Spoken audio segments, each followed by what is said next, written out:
ॐ ॐ देवतानारुषिणञ्चं गुरुकाञ्चन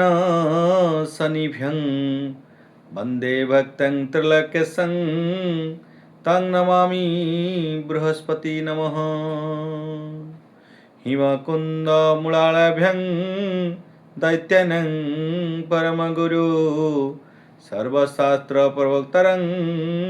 भार्गवं प्रणम्यहं दधिशङ्खतुषाराभ्यं क्षीरोर्नवसमुद्भव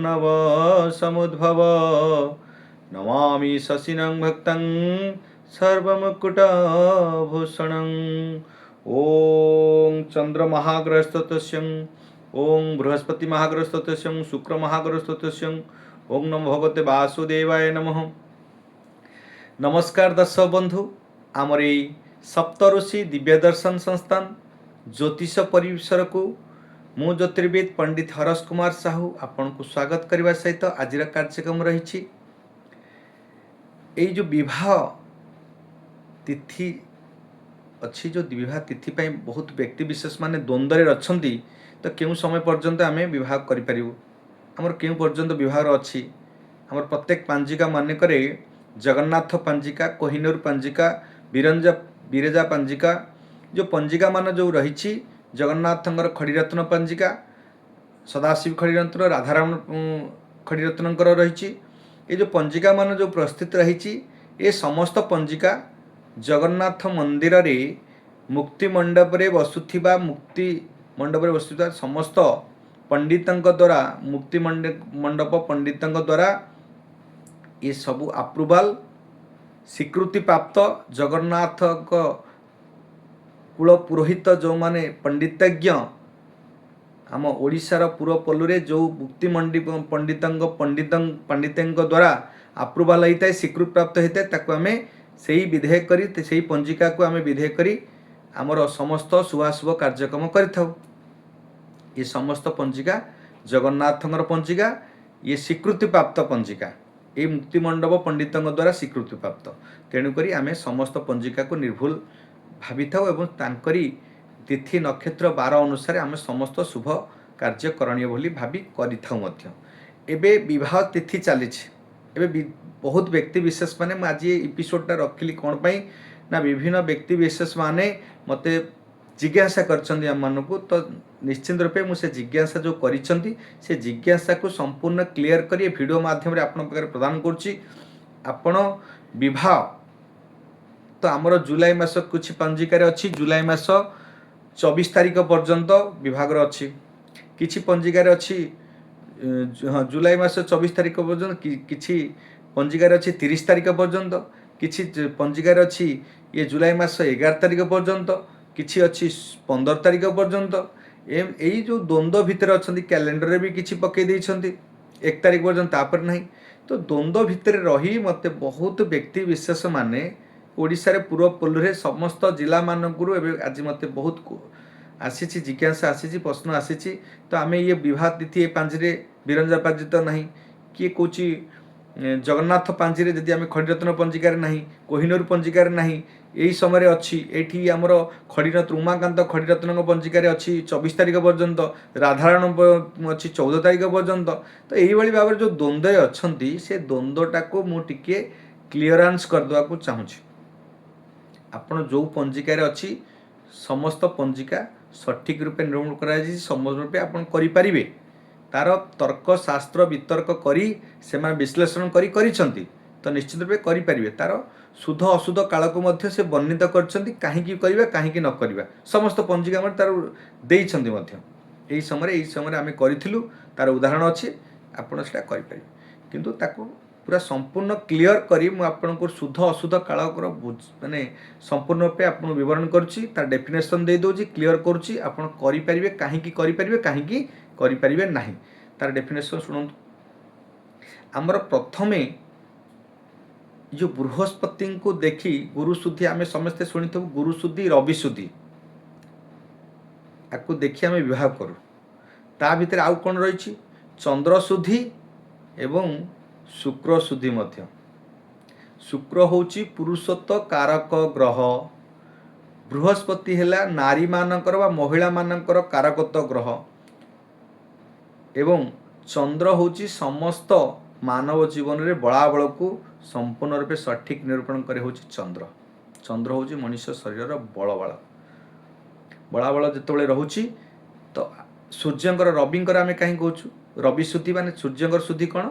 ना सूर्यंकर शुद्धि है आपणकर सूर्यंकर शुद्धि सूर्य होची आत्मकारक ग्रह सूर्य होची जीवन शक्तिर आधार ग्रह तेणुक सूर्यंकर शक्ति भी दिए आम विवाह कहीं करा जाऊ विवाह करिवार प्रकृत उद्देश्य होची ये मनुष्य शरीर जो मनुष्य शरीर रही ये आज्ञा अर्धांगिनी जो आम कहूँ आम शरीर जो आम पत्नी विवाह करुचु तो आम आम पत्नी को कहूँ अर्धांगिनी माने ये मनुष्यटा अर्धा होगी रही आप गोटे पुरुष को देखो ये फाड़िकिया शरीर आज्ञा जिते आप नारीर शरीरटा आसे फाड़िकिया तो दीटा फाड़िकिया शरीर मिसिले ही पूर्णता आसे पूर्णता आसले कौन हम गोटे शरीर पूर्णता हेले गोटे आपणकर संतान उत्पत्तिर आसे पूर्णता नहले कौन संतान उत्पत्ति मातृत्व पूर्णता केमती गोटे पुरुषत्व जो विवाह करा जाए पुरुष नारी भितर पुरुष महिला भितर तो सही समय पूर्णता आसले जो माने अर्ध अर्ध शरीर मिसले जो पूर्णता शरीर आसे से समय आपणकर गोटे संतान सृष्टि हुए तृतीय उत्पन्न हुए तो आम से जो बृहस्पति शुद्धि कहीं आम नौचे तो विवाह बृहस्पति हेले ब्रह्म जी ब्रह्म को बीज को दियंती पोतंती ब्रह्म जानानी ब्राह्मण सी हूँ देवगुरु बृहस्पति ब्राह्मण से ब्रह्म को बीज को रोपण करती ये हेले से बृहस्पति शुद्धि को आम देखा जाए आत्मकारक ग्रह किए आत्मा जी हूँ आत्मा आमको दिए सकल शक्ति दिए आधार दिए सी हूँ आज्ञा सूर्य सूर्य हूँ आत्मकारक ग्रह पितृकारक ग्रह एवं सकल शक्तिर आधार आपण को बल बीर्ज शक्ति दिए आउ रहा कौन ना शुक्र को कहीं आम कहो शुक्र होती पुरुषत्व कारक ग्रह तो कौन पुरुषत्व कारक ग्रह ना आपण भितर जो बल बीर्जंग जो मंजीटी रहा जो हूँ शुक्र से बल बीर्जंग तेणुक शुक्र को आम एठी आम उपस्थापन करूँ शुक्र हूँ पुरुषत्व कारक बोली शुक्र को शुद्धता को नि जाए शुक्र ग्रह को बलबल को शुद्धता नि जाए चंद्र को आम कहीं कहूँ ना चंद्र हूँ मातृकारक ग्रह आपड़ जमी गोटे मटीरे जो बीर्ज रोपण करुँच पानी नदेले आज्ञा से गछ मंजीरे अंकुर हम तार गजा बाहर बाहर से चंद्र हूँ जलकारक ग्रह तार डेफिनेसन अच्छी आज्ञा शुक्र हेले अग्निकारक ग्रह आपड़ खरा ना जो आप छाई जेको जगह कले आप गछटा हेनी कौन गछ खरा ना हेनी शुक्र हूँ अग्निकारक ग्रह रवि अग्निकारक ग्रह ये हूँ ब्रह्म तेज दियंती किए आपण मंजी ब्रह्म देले हूँ आमर बृहस्पति जीवनाश कले चंद्र होती जलकारक ग्रह माटीकारक ग्रह मातृ सदृश कोमल हृदय सहित आपन को ये कहते माठू सृष्टि हुए ना माठू ये पिता हेले रवि चंद्र हेले मातृ ये दी जन हेले हूँ जड़े ब्रह्म ये ब्रह्म जानानी ब्राह्मण ये ब्राह्मण देवगुरु ये बृहस्पति ब्राह्मण ये दी जन संजोग आज्ञा संतान सृष्टि तेणुक आमर जहाँ भी अच्छी शास्त्र मत अच्छी कि वैदिक मत अच्छी विवाह आमर जेकोसी हिंदू शास्त्र रे जहाँ कार्य रोची जहाँ भी आपणकर शुभाशुभ कार्य करवादी कर्म ठू आरंभ कर पूजा पर्वण ठू आरंभ कर जहाँ भी आप कर सबू आज्ञा शास्त्र मत वैज्ञानिक मत ये ग्रह को ए जोड़ा यार शास्त्र मत ठू आरंभ कर वैज्ञानिक मत आधे परिलक्षित अच्छी तेणुक आम या विश्वास करने को पड़ो तेणुक आप शुक्र बृहस्पति चंद्र एवं रवि माने सूर्य ये समस्त को बलाबल को नहीं आम विवाह तिथि निर्धारण करता ये जो द्वंद्व थिला आपनकर 11 तारिख पर किए कौन 15 तारिख किए कौन 24 तारिख पांजिका मानक निर्देश अच्छी लेखा जाइए तेणुक आप द्वंद्व भितर अच्छा तो आमर बृहस्पति आपणकर ए कर्कट राशि में एपिसोड मानक बृहस्पति चलनी जो बृहस्पति कर्कट राशि को चली तो 12 गोटी राशि 27 कोटी नक्षत्र बलाबल फलाफल मुझे आपंकर 13 मास पर्यंत आपन कही किंतु से बृहस्पति मिथुन 16 मास मिथुन मास 11 तारिख माने जुलाई मास 11 तारिख मिथुन मास जुलाई मास 11 तारिख रु बृहस्पति बुध होउचंदी माने वृद्ध हो जाउचंदी बुढ़ापा आसी जाउची तापरे यही जुलाई मास 15 तारिख रु बृहस्पति अस्त होइजिबे सूर्य सागर जो गुरुवादित्य हम से सूर्य जो मिथुन राशि जो प्रवेश कर संक्रांति दिन शुक्र रवि जो प्रवेश कर बुध अच्छा बृहस्पति अच्छा जेहेतु से रवि आ बृहस्पति जो गुरुवादित्य होगला गुरु हेले बृहस्पति आदित्य हेले रवि गुरुवादित्य जो सृष्टि होची से समय बृहस्पति आज्ञा अस्त हो जाउछंदी जो बृहस्पति अस्त हेबे से समय आपणकर अंकुर रोपण हो पार ना आपण विवाह कले विवाह फलप्रद हो न था से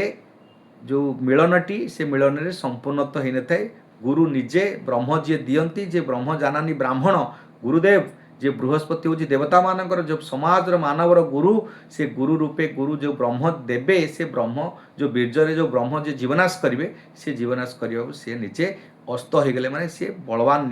कमिगला तो ये विवाह हेले आपण ब्रह्म पाइबे नहीं जोटा कि आपणकर एते आपण भितर आसबनी से भाव में अगस्ट मास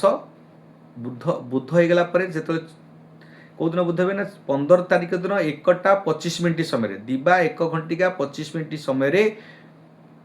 बृहस्पति अस्त होई अगस्ट मास 13 तारिख दिन पुणी उदय हेबे एवं तरुण हेबे जवान हेबे तो सही समय से तो 11 तारिख पर जो बुध हो जाउछन माने बुढ़ापा आसी जाउछि से समय ठारू आउ अगस्ट मास 13 तारिख पर्यंत भी विवाह कले विवाह तिथि अच्छी किंतु कले आपने यही प्रकार असुविधा होता है से निषेध करा जाय थाए यार गूढ़ तत्व आज्ञा मुझे आपको बुझाऊँगी आप ध्यान दे क्लीयरली शुणिबे आपन जदि विवाह कर्म करूछंती ताकू ध्यान देवे से भाई शुक्र मध्य केतबेले हेबे ना शुक्र मध्य अक्टोबर मास 6 तारिख रे बुध होइजिबे एवं 10 तारिख दिन रात्र 4:21 समय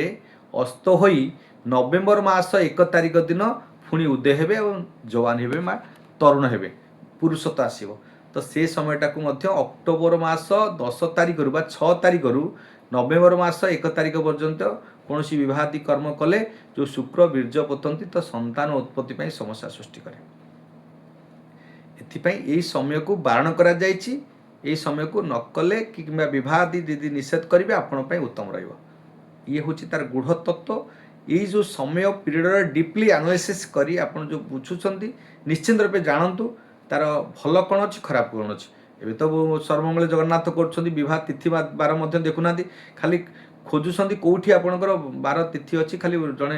यदि कहीदेले भी आप चलिए बहुत हजार हजार जनसंख्या वृद्धि पाँच आप व्यवहार कर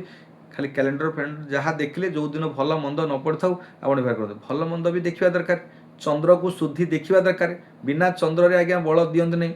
बलम बीर्जं आपण देवे किए ना चंद्र मध्य यदि शुद्धि नब जल कारक जल हूँ कौन करे जीवन शक्ति दिए आधार दिए जवन आम जीवन आधार हूँ जल जल जदि ठीक असंतुलित रहिला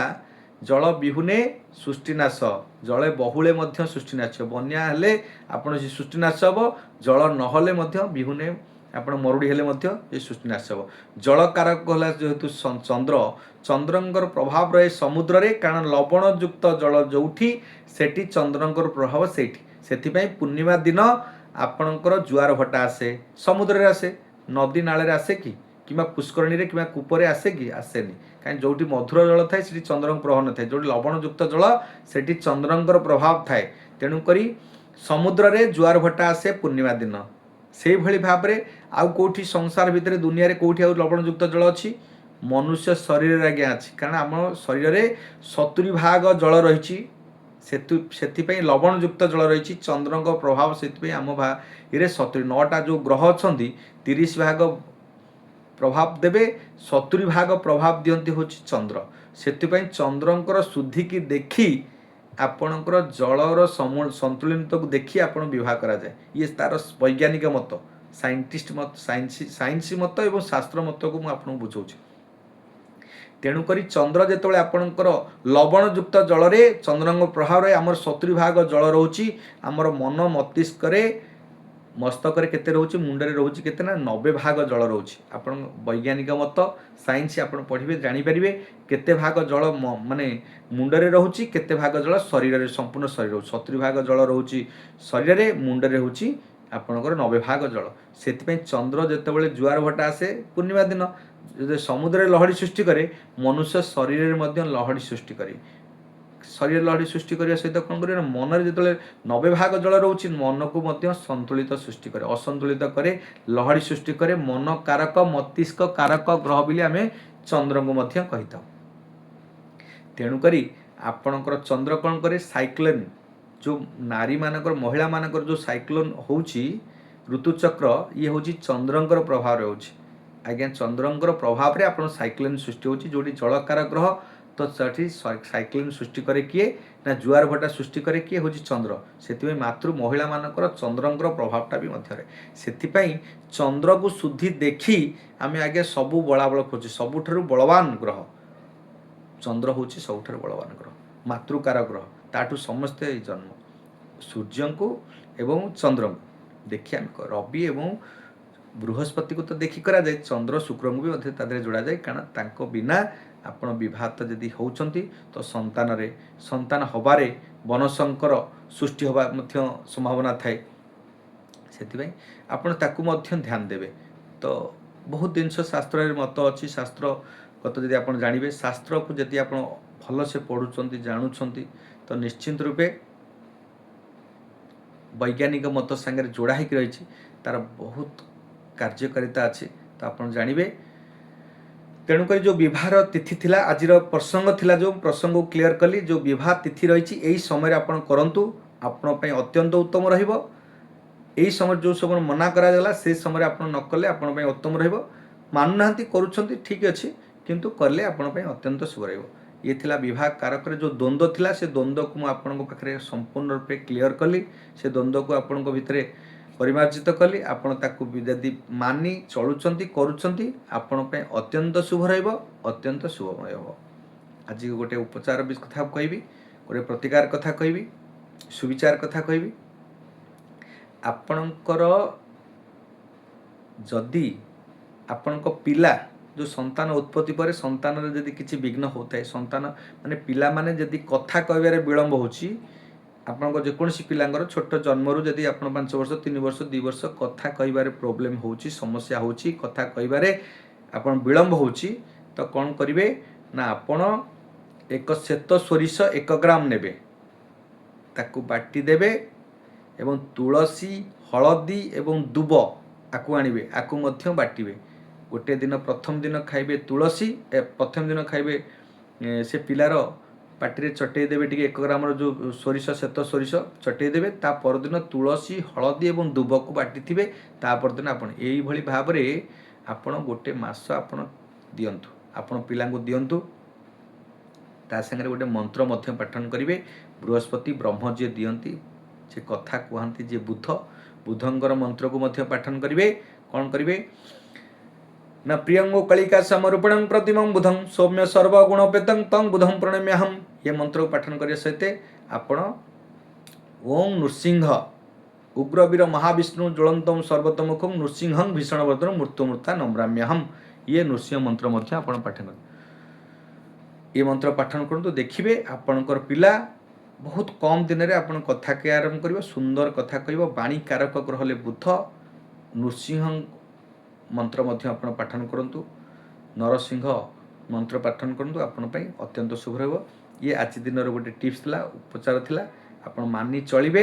ନିଶ୍ଚିନ୍ତ ରୂପେ ଆପଣ ଉପକୃତ ହେବେ। ଯଦି ଆମର ଚ୍ୟାନେଲକୁ ପ୍ରଥମ କରି ଆସିଛନ୍ତି ତାହେଲେ ଆମେ ସବସ୍କ୍ରାଇବ୍ କରିଦେବେ, ଲାଇକ୍ ସେୟାର କରିବେ। ଆପଣ ଉପକୃତ ହେବା ସହିତ ଅନ୍ୟମାନେ ମଧ୍ୟ ଉପକୃତ ହୁଅନ୍ତୁ, ସେଥିପାଇଁ ଲାଇକ୍ ସେୟାର କରିବା ନିହାତି ଦରକାର।